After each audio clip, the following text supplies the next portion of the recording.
दोस्तों, आपका finance and technology में स्वागत है। अगर आपको मेरे वीडियो अच्छे लगते हैं तो please subscribe, don't forget to like and subscribe. आज का टॉपिक है दोस्तों, how to start import export business in India. आज बहुत ज्यादा लोग जो है इंपोर्ट एक्सपोर्ट बिजनेस के बारे में सोच रहे हैं, क्योंकि इंपोर्ट बेसिकली दोस्तों इंपोर्ट एक्सपोर्ट होता क्या है। अगर आप फॉरेन कंट्री से माल अपनी कंट्री में ला रहे हैं दैट इज इंपोर्ट, और अपने कंट्री का जो भी माल है वो बाहर की कंट्री में आप बेच रहे हो दैट इज एक्सपोर्ट। ये सिंपल टर्म्स है। अगर आपको उसको स्टार्ट करना है तो कौन कौन सी चीजें करनी पड़ेगी, इंपोर्ट एक्सपोर्ट करने के लिए क्या क्या रूल्स रेगुलेशन है, क्या क्या चीजें है, क्या क्या स्टेप्स है, तो आपको अभी देखना है।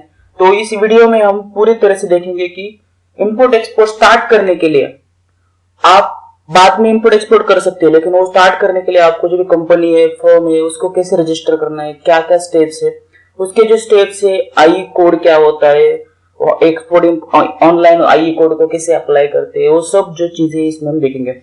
सबसे पहले स्टेप बाय स्टेप हम एक स्टार्ट करते हैं। सबसे पहली स्टेप्स जो है, चूज योर प्रोडक्ट।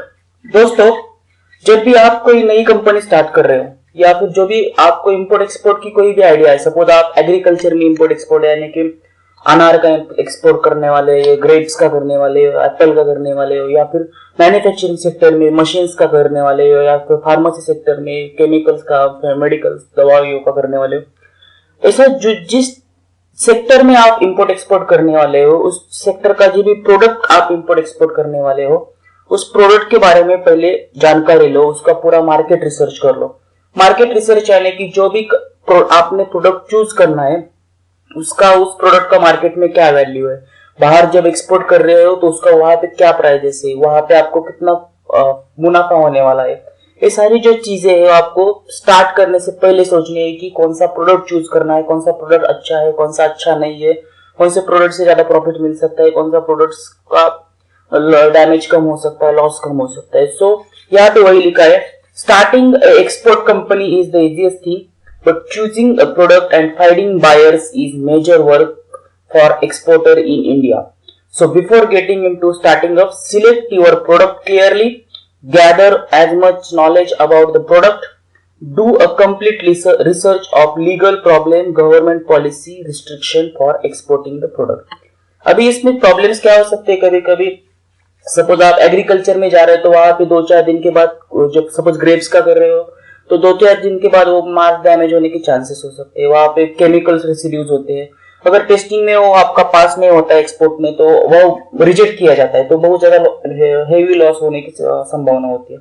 तो जो भी वहां पे लीगल टर्म्स है या फिर कुछ रिस्ट्रिक्शन है, जो भी कुछ प्रॉब्लम्स है उसको पहले समझ लो, उसके बाद प्रोडक्ट चूज कर लो, उसके बाद जो भी कंट्री है वहां पे आपके जो भी बायर्स है उसको ढूंढो।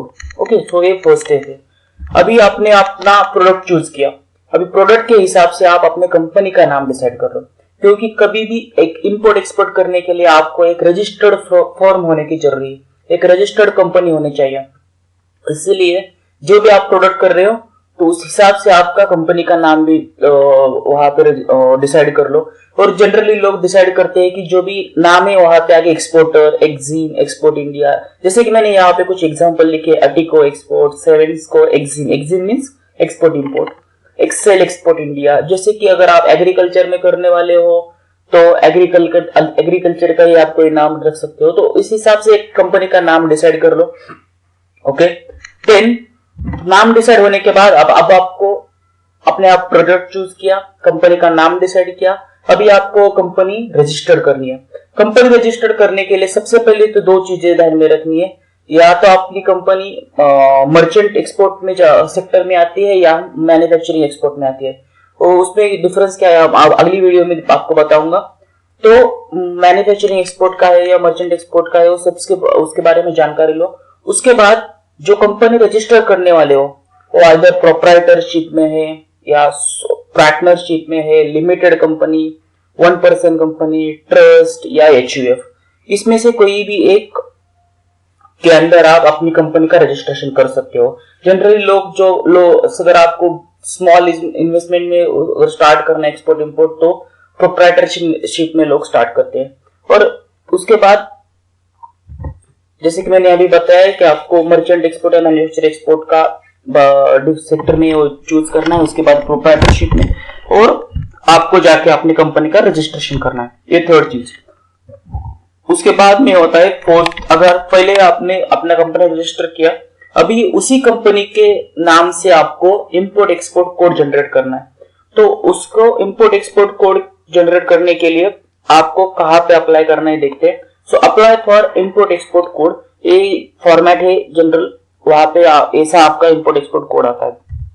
Then import, why import export code is necessary? Because Indian government के मुताबिक आपको कहा किसी भी सेक्टर में इंपोर्ट एक्सपोर्ट करना है तो आपके पास खुद का इंपोर्ट एक्सपोर्ट कोड होना जरूरी है, अदरवाइज आप इंपोर्ट एक्सपोर्ट बिजनेस नहीं कर सकते।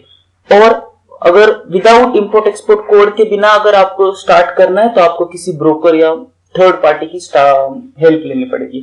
तो before starting up with the procedure, I advise you to visit your nearest Director General of Foreign Trade Office and meet Public Relationship Officer।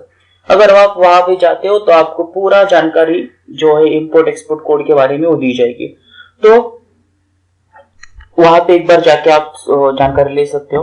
और as per the FTDR Act of Government of India, no person shall make any import export except under an import export code। जैसे कि मैंने अभी बताया, import export code के बिना आप कुछ भी इंपोर्ट या एक्सपोर्ट का बिजनेस स्टार्ट नहीं कर सकते। तो ये सबसे जरूरी चीज है कि आपके पास एक IEC यानी कि इंपोर्ट एक्सपोर्ट कोड होना जरूरी है।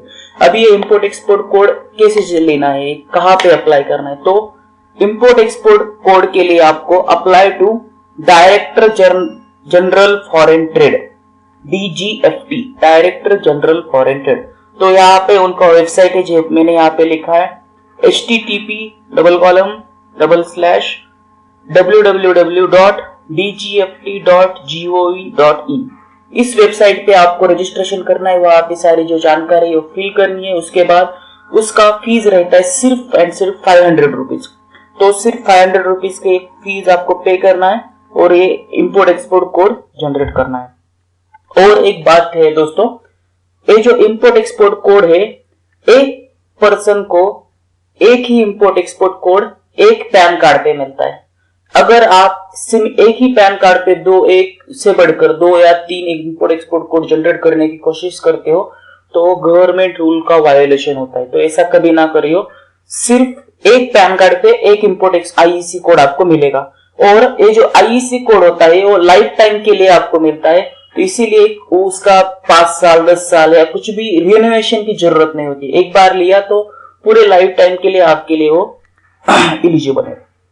Then import export code generate करने के बाद आपको जो एक्सपोर्ट प्रमोशन काउंसिल EPC है उसको रजिस्टर करना पड़ता है। वो किस लिए? सपोज आप कोई एग्रीकल्चर का एक्सपोर्ट कर रहे हो तो जो भी एग्रीकल्चर रिलेटेड, सपोज जो भी तो उसमें भी अगर स्पेसिफिक देखा जाए, सपोज मैं पोमोग्रेनाइट की, अनार की बात करता हूँ, तो अनार के रिलेटेड जो भी एक्सपोर्ट प्रमोशन काउंसिल से, तो उनको आपको रजिस्टर करना है, उनकी सलाह लेनी है, उनकी सलाह के थ्रू है आपको आगे का एक्सपोर्ट करना है। तो वो जो लिस्ट ऑफ, यहाँ पे मैंने लिखा है list of export promotion council यानी EPC is available on DGFT website. अगर आप DGFT का जो पिछले यहाँ पे भी लिखा है www.dgft.gov.in, इस वेबसाइट पे जाते हैं तो आपको वहां पे EPC का लिस्ट मिलेगा।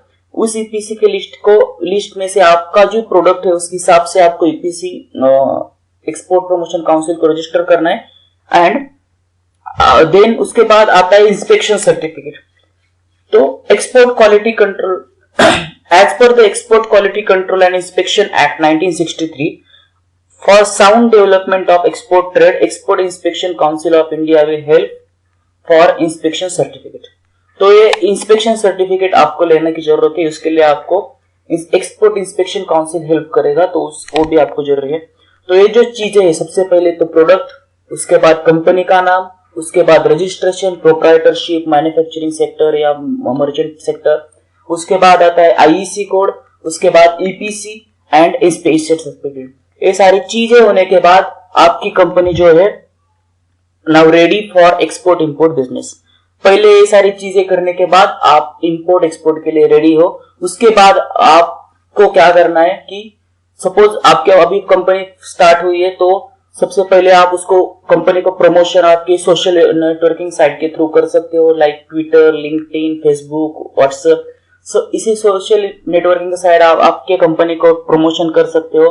देन आप जो भी बाहर की कंट्रीज है उनको आपका कोटेशन दे सकते हो।